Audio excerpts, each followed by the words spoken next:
Saúde da Igreja com a paz do Senhor, amém? Vamos dar início à nossa primeira aula da Escola Bíblica Dominical de 2021.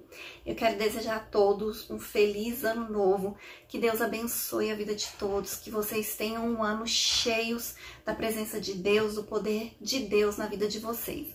Nesse trimestre, a revista, ela trata do assunto o verdadeiro pentecostalismo, a atualidade da doutrina bíblica sobre a atuação do Espírito Santo. Então, quando nós falamos sobre Pentecostes, nós estamos falando sobre Espírito Santo de Deus. E para os judeus, Pentecostes é uma festa que representa o dia que Moisés recebeu as tábuas da lei. Mas para os cristãos, o Pentecostes relembra, a descida do Espírito Santo de Deus sobre a igreja. Então, Pentecostes está relacionado à atuação do Espírito Santo de Deus, a batismo, a falar em línguas, a dons, a fruto do Espírito, a poder, essas coisas. Então, é sobre isso que nós vamos estudar nesse trimestre e é um assunto muitíssimo importante para as nossas vidas.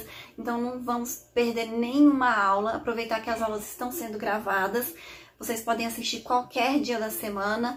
E a primeira lição de hoje, o título dela é A Pessoa do Espírito Santo. Nós vamos fazer a leitura que está em João capítulo 14, do versículo 16 ao 18, e João, versículo 26 também, e João capítulo 16, versículo 14, que diz assim: E eu rogarei ao Pai, e ele vos dará outro Consolador, para que fique convosco para sempre. O Espírito da verdade, que o mundo não pode receber, porque não o vê, nem o conhece, mas vós o conheceis, porque habita convosco e estará em vós.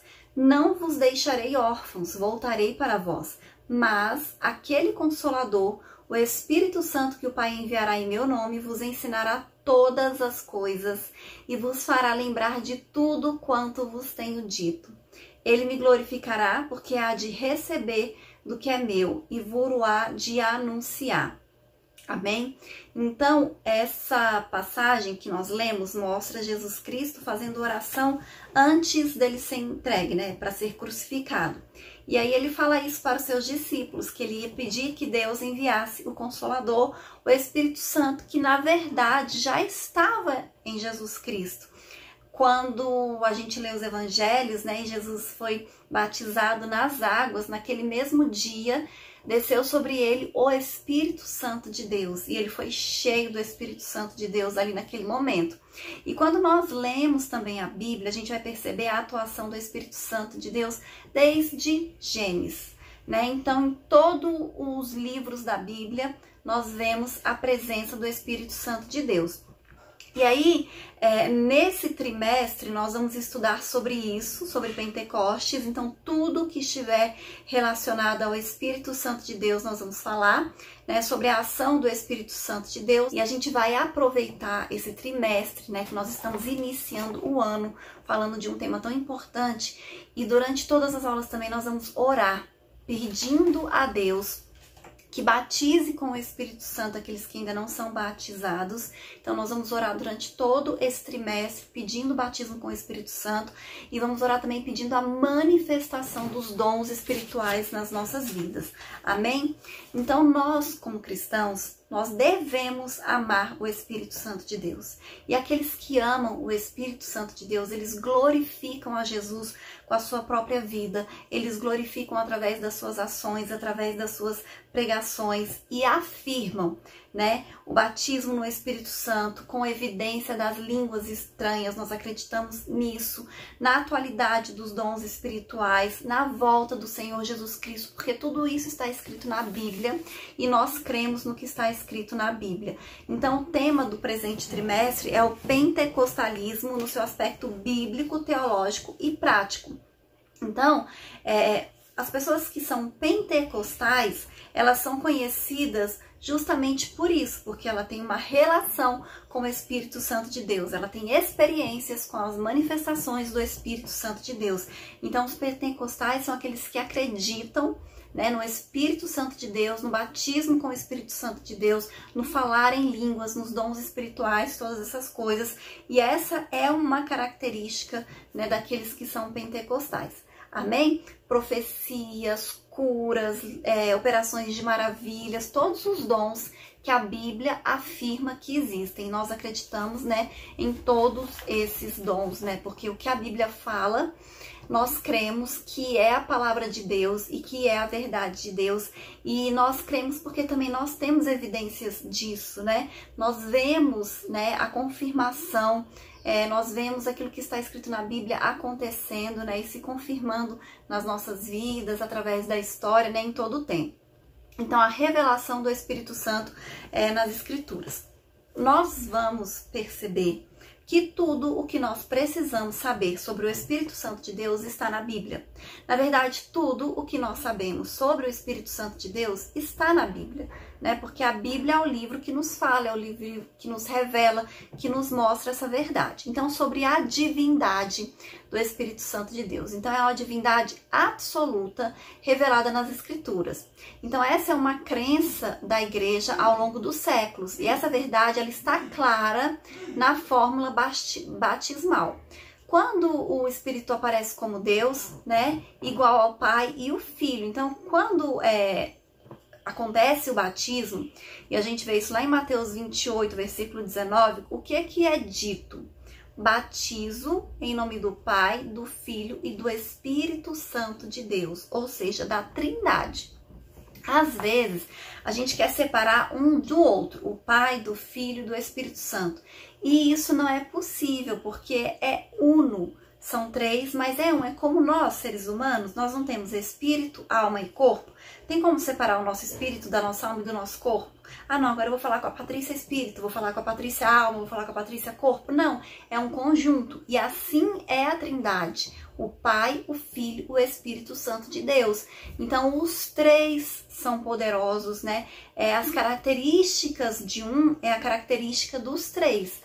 Os três têm os mesmos poderes. Os três devem ser glorificados da mesma maneira. Então, os três são divinos. E a própria Bíblia, em várias passagens, fala sobre essa característica do Espírito Santo de Deus, dele ser divino. 1 Coríntios 3,16 diz assim: não sabeis vós que sois templo de Deus e que o Espírito de Deus habita em vós? Ou seja, o Espírito de Deus habita nas nossas vidas, que é o Espírito Santo também, que somos templo de Deus, que é o Espírito Santo. Então, o Espírito Santo é chamado de Deus. Por quê? Porque eles são um, né? São três, mas ao mesmo tempo são um. Então, ora chama de Espírito Santo, ora chama de Deus, mas é sempre a mesma pessoa. A personalidade. As Escrituras, elas também revelam os elementos que fazem parte da personalidade e os principais são intelecto, emoção e vontade. Então, nós lemos e percebemos através da Bíblia que o Espírito Santo, ele é inteligente e raciocina, ele tem emoção e sensibilidade, pois ele ama e pode se entristecer, e ele tem vontade própria. O Espírito Santo, ele distribui também os seus dons conforme a sua vontade. É isso que está escrito na Bíblia, 1 Coríntios capítulo 12, versículo 11. Mas um só e o mesmo Espírito opera todas essas coisas, repartindo particularmente a cada um como quer, distribuindo a cada um particularmente como lhe apraz.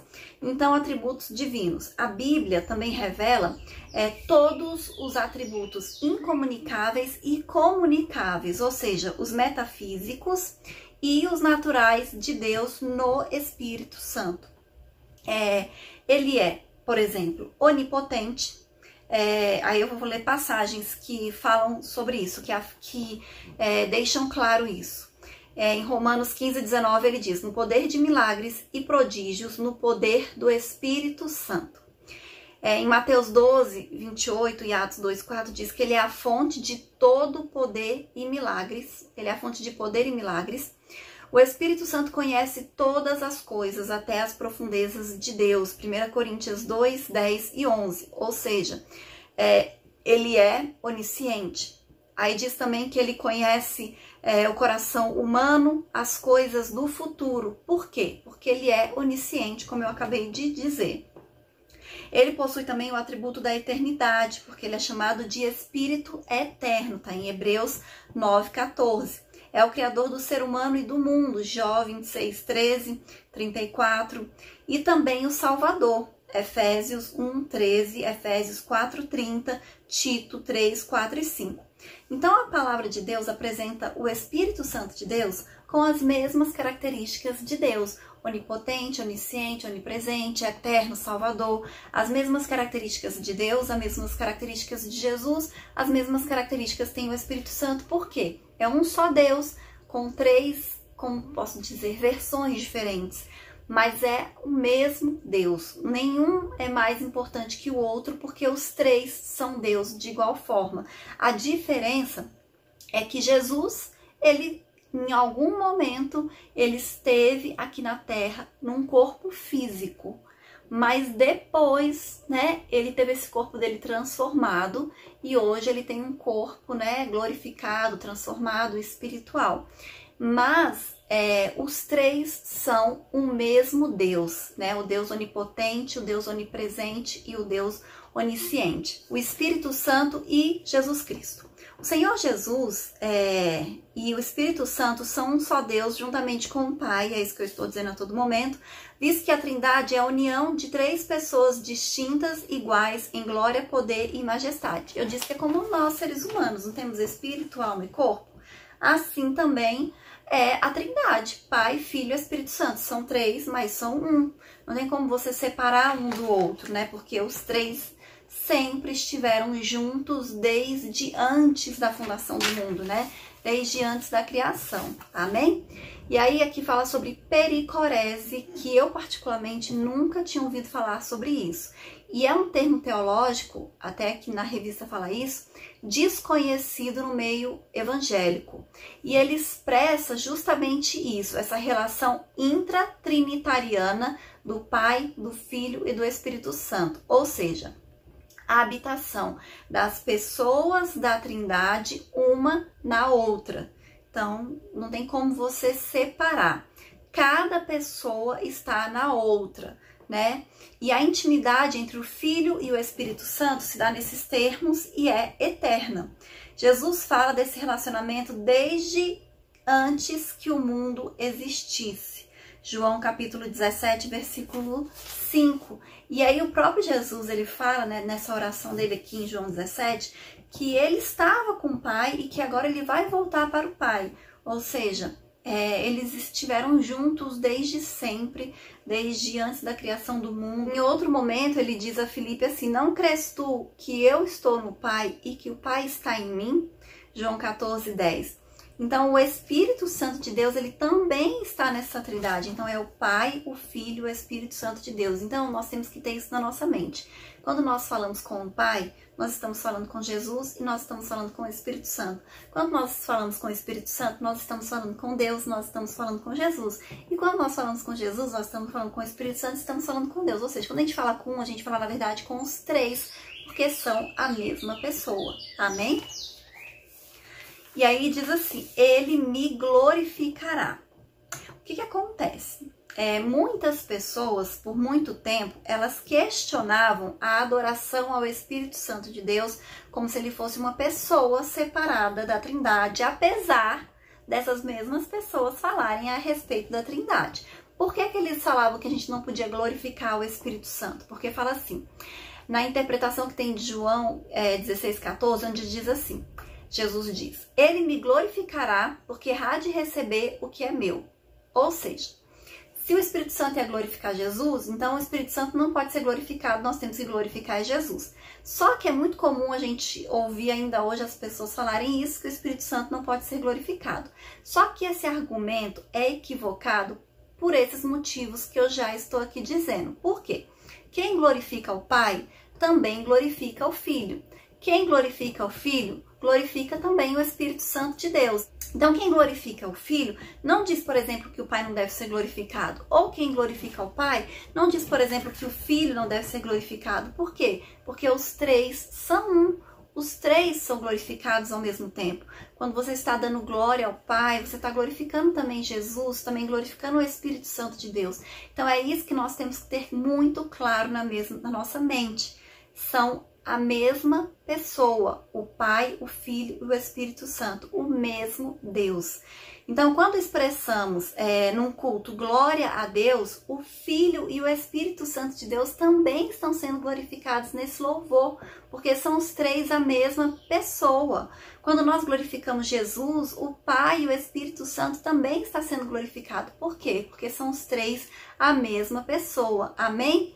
Então, tanto faz adorar Jesus separadamente ou a qualquer das outras três pessoas da Trindade, como adorar a Trindade. E aí eu vou falar uma coisa que quando eu estava estudando me surgiu essa dúvida, porque Jesus, ele fala bem assim: tudo que pedires ao Pai em meu nome, ele vos concederá. E aí ele nos ensina que nós devemos orar em nome de Jesus.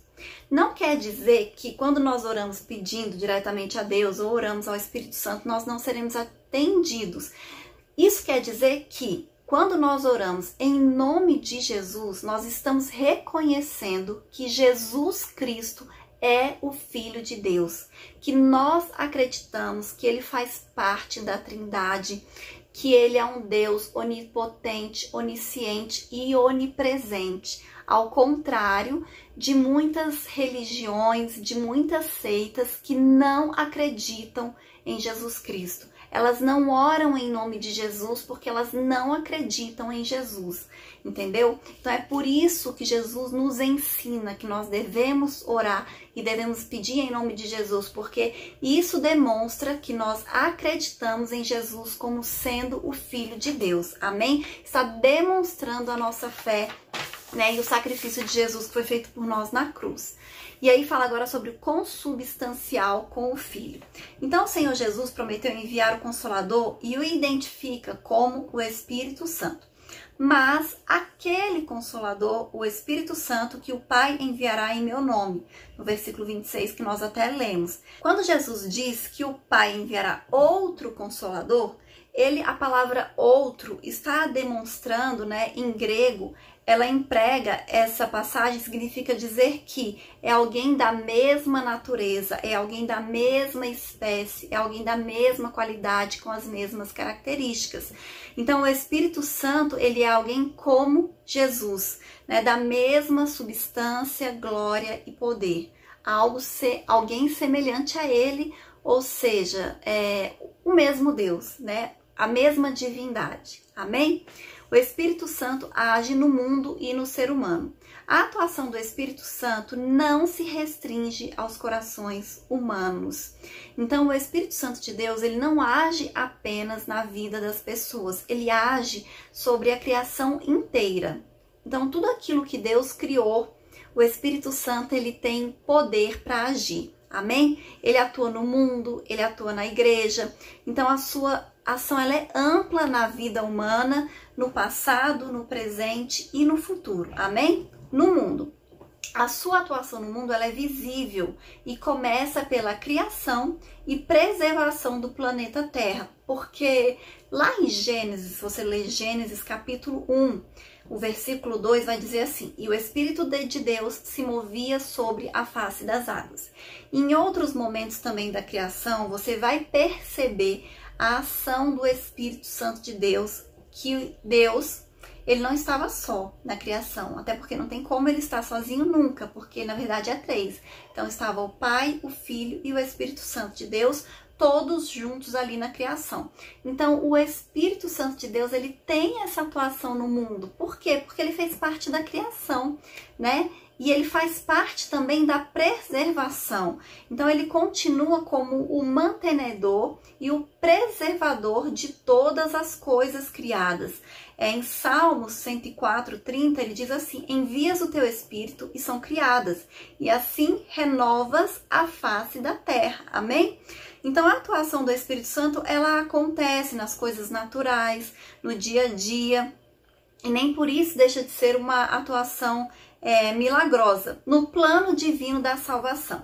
Quando a gente lê o Antigo Testamento, que conta a história de Israel, que conta sobre a criação do mundo, nós vamos perceber a atuação do Espírito Santo em todos os momentos, até a redenção, até a salvação, até a vinda de Jesus, quando o Senhor falou através de profetas, quando o Senhor escolheu Israel através de Abraão, quando o Senhor agiu de muitas maneiras no povo de Israel, sempre nós vemos a atuação do Espírito Santo de Deus, né? Os outros heróis da Bíblia, né? Como Gideão, como Sansão, como Davi, vários outros, todos eles cheios, usados e ousados, porque tinham o Espírito Santo de Deus.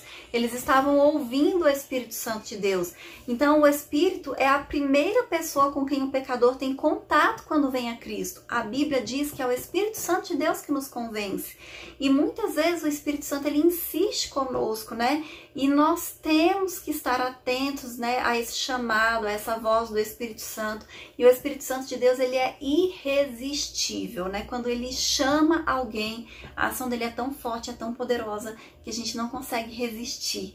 É por isso que nós vemos pessoas, né, como Paulo, que perseguia os cristãos, mas quando ele teve um encontro com Jesus, Jesus apareceu para ele, ele teve a vida dele transformada, porque aquele encontro foi irresistível, aquele chamado foi irresistível. E na vida humana, o Novo Testamento, ele registra o início da dispensação da plenitude do Espírito. E nessa nova era começou com a descida do Espírito Santo no dia de Pentecostes. A gente lê sobre isso lá em Atos, capítulo 2, do versículo 1 ao versículo 8. Jesus disse, quando ele subiu, que era para eles ficarem reunidos em Jerusalém, até que do alto eles fossem revestidos de poder. E eles obedeceram aquela palavra ali de Jesus, e eles ficaram ali reunidos, orando, buscando, até que eles foram cheios pelo Espírito Santo. O Espírito Santo desceu sobre a vida deles e eles tiveram a vida deles transformadas, porque eles já eram homens de Deus, que acreditavam em Deus, mas a partir daquele momento eles se tornaram ousados, eles se tornaram cheios, sinais e maravilhas aconteciam por causa do Espírito Santo de Deus na vida deles. E nós, como cristãos, a gente tem que ter também essa manifestação de sinais e maravilhas através das nossas vidas. E isso só é possível com a ação do Espírito Santo de Deus, amém? Então, nos dias atuais, o Espírito Santo continua agindo na vida dos crentes. E isso pode ser visto por meio do fruto do Espírito e das manifestações dos dons espirituais, porque os dons espirituais, eles continuam existindo. É por isso que nós temos que orar, é por isso que nós temos que buscar, nós temos que interceder a Deus, amém? E eu vou ler a conclusão que diz assim: as informações sobre o Espírito Santo são abundantes. Procuramos apresentar um estudo conciso e compreensível. Os pontos principais da doutrina pentecostal são temas das lições que se seguem. É importante, por enquanto, saber que o estudo sobre o pentecostalismo é o estudo sobre o Espírito Santo. E estudar o Espírito Santo é estudar sobre Deus e o seu relacionamento conosco em Cristo. Amém? Então eu acredito que é uma excelente maneira de nós começarmos o ano estudando sobre o Espírito Santo de Deus, né? E se nós, independente do que a gente vai ver nas aulas, a gente fizer pesquisas, né? E a gente for estudar, a gente vai perceber quantas coisas nós vamos aprender. Nós vamos ver a importância do Espírito Santo de Deus nas nossas vidas, né, como cristãos, porque é Ele que nos capacita, é Ele que nos fortalece, é Ele que nos consola nos momentos de dificuldade, e é Ele que está conosco em todos os momentos e em todas as situações, amém? E como eu disse, esse trimestre nós vamos fazer diferente. Nós oramos no início da aula, mas nós também vamos orar no fim da aula pedindo a Deus que venha nos encher com Teu Espírito Santo, que venha nos renovar, que venha nos dar dom, que venha nos batizar, aqueles que ainda não são batizados, amém? Então vamos orar. Senhor, meu Deus, meu Pai, nós te apresentamos, Senhor, as nossas vidas e cada um que está assistindo essa aula, meu Pai, e pedimos, Deus, que o Senhor venha nos renovar, Que o Senhor, Pai, venha nos encher com Teu Espírito Santo de Deus. Que o Senhor venha nos batizar, meu Pai. Que o Senhor venha nos dar dons espirituais e que esses dons se manifestem nas nossas vidas. Que a gente receba a ousadia, meu Pai, do Teu Espírito Santo e que os sinais e maravilhas, Deus, do Teu poder se manifestem através das nossas vidas, meu Pai. É isso que nós te pedimos, Senhor, e te agradecemos em nome de Jesus. Amém? E essa é a lição de hoje e até a próxima aula, se Deus quiser, em nome de Jesus.